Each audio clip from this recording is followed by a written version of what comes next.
goes on to train him, and he tells him to put his hand away under his arm.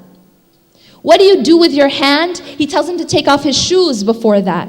What do you do with your shoes? Commentators say that all of these things, his hand, his staff, his shoes, are all part of the means, part of the things that we use, the tools of this life that we use, of the created world. We can use them, but we should never depend on them. We should never lean on them. Because ultimately the control is in Allah's hands. After this training, Allah then sends him off to go to Fir'aun and reminds him again about his dhikr. وَلَا تَلِيَ فِي ذِكْرِي. Do not even bend a little bit. Do not become loose in your dhikr. We cannot be successful if we become loose in our dhikr, in our remembrance. We can't even bend in it. We have to remember Allah and remember Him a lot. Kathiran, a lot. Now if you fast forward, you see something else amazing that happens with Musa alayhi salam. Now he got all this training from Allah. Allah raised him. Now Musa alayhi salam is put in a situation. He's trying to escape Fir'aun and his army with Bani Israel, and he ends up at the Red Sea. And behind him is the army of a superpower and a tyrant who wants to kill these people. And in front of him is this blockade of a Red Sea. Can you imagine this situation? Have you ever felt trapped before? He's trapped. He's trapped. And it's closing in on him. And if we're in that situation, what would we think? We would respond most probably very similar to how Bani Israel responded. Inna la mudrakun. We will surely be overtaken. They freaked out.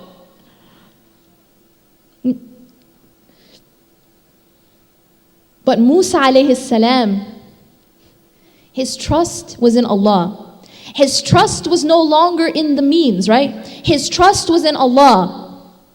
Even though he couldn't see, a pathway out of this situation, he couldn't imagine a pathway out of this situation. He says, Kalla, qala kalla, inna ma'ya rabbi sayahdeen. He says, by no means. My Lord is with me and He will guide me through. Do we have that response when we're in that situation? Do we have that response when things look impossible and we're stuck and we're trapped and we see no way out? Do we really have that response of Inna ma'ya rabbi sayahdeen? My Lord will never leave me. Kalla, Inna ma'ya rabbi sayahdeen. My Lord is with me and He will get me through this. We need to have that response. Because if you have that response, guess what happens? Allah opens Red Seas for you. Allah told him, take your staff, again the means, in his hand now, not in his heart, and He tells him to strike the sea. And that sea splits in half. Allah made a way out for them from places they never imagined. That's what happens when you have that kind of response in that kind of situation.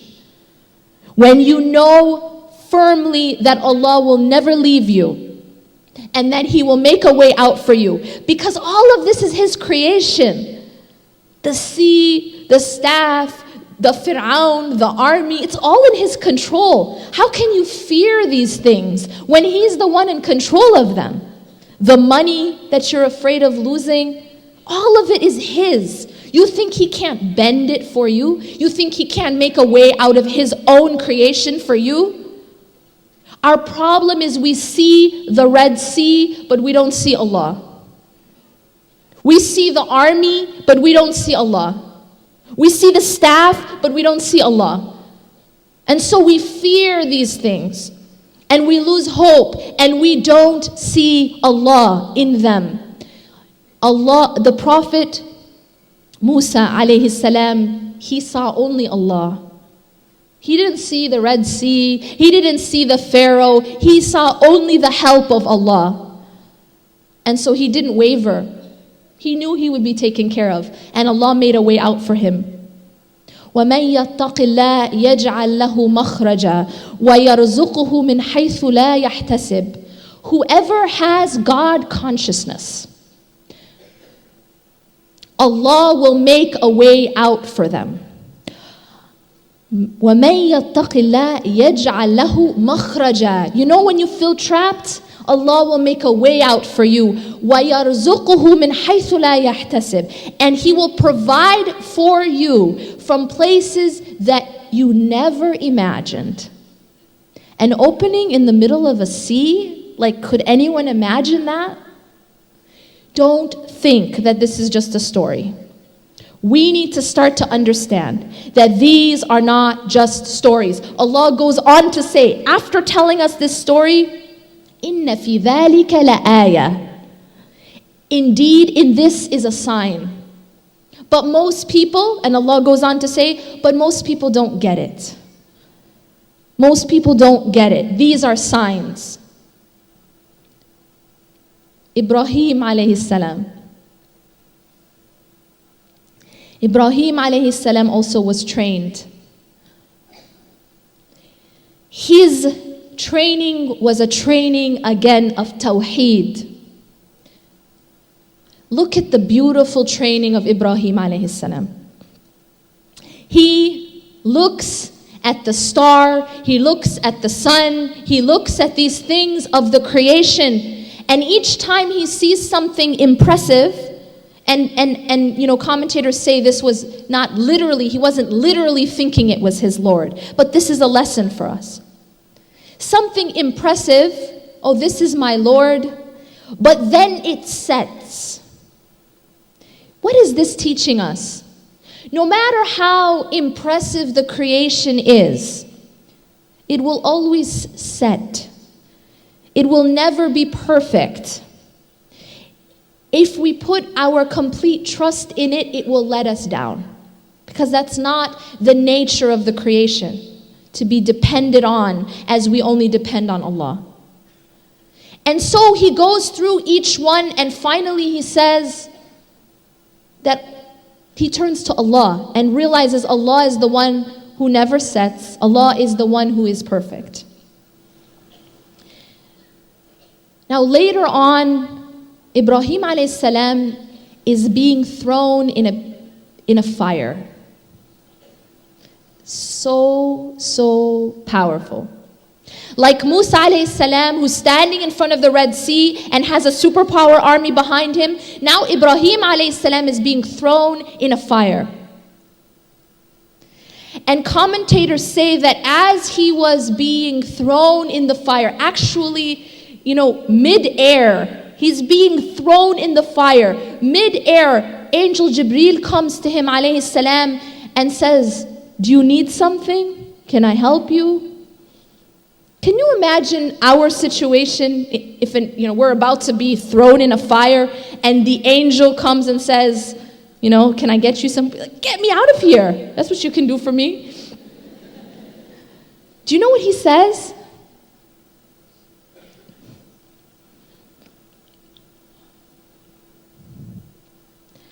أَمَّا إِلَيْكَ فَلَا. From you? No.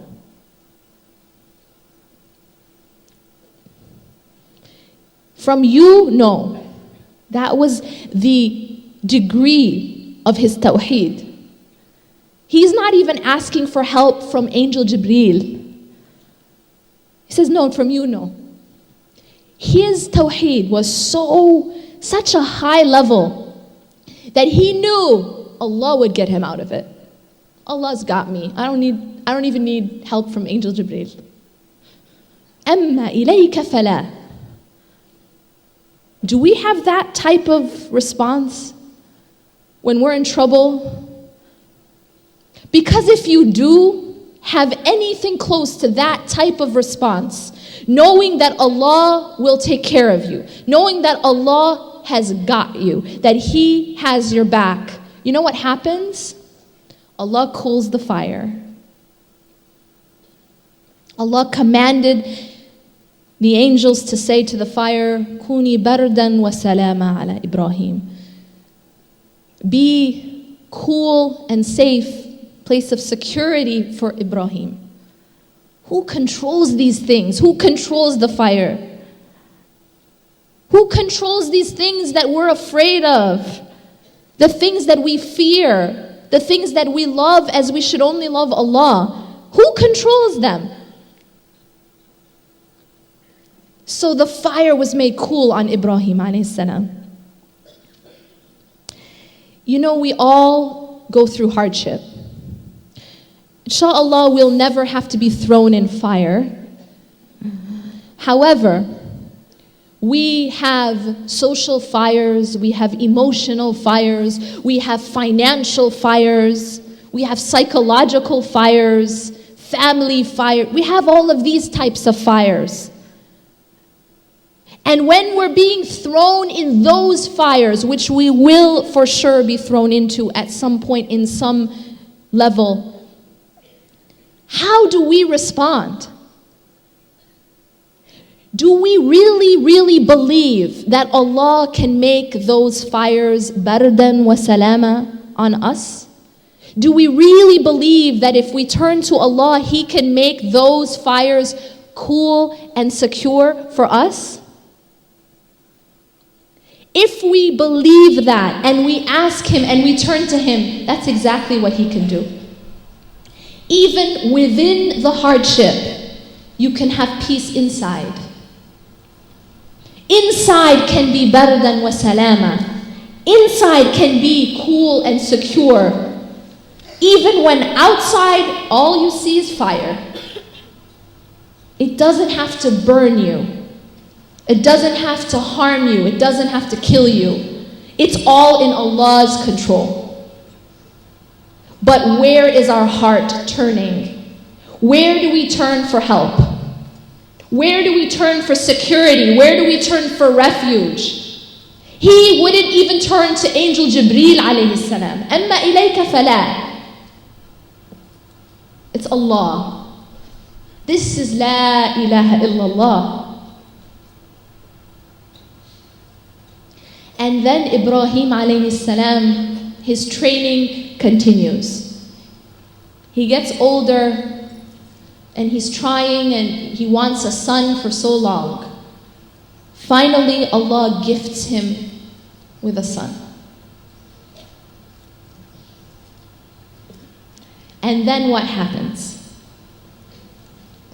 This was perhaps the most beloved person to him. And Allah subhanahu wa ta'ala has him see in a dream that he's slaughtering his son. Have you ever reflected about this? Why? Why? You think Allah needs him to slaughter his son? Why? What is Allah doing? We even know already that the intent wasn't to actually kill his son. So what is it about? By agreeing, by accepting to slaughter his son, what is he really slaughtering?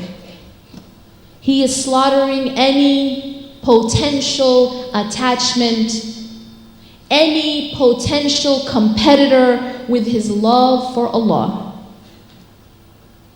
He's essentially saying, yeah, Allah, I love you more. Do we say that to Allah when we are tested and when we are asked to sacrifice something that we love? Do we say that? Ya Allah, I love you more? Are we willing to do that?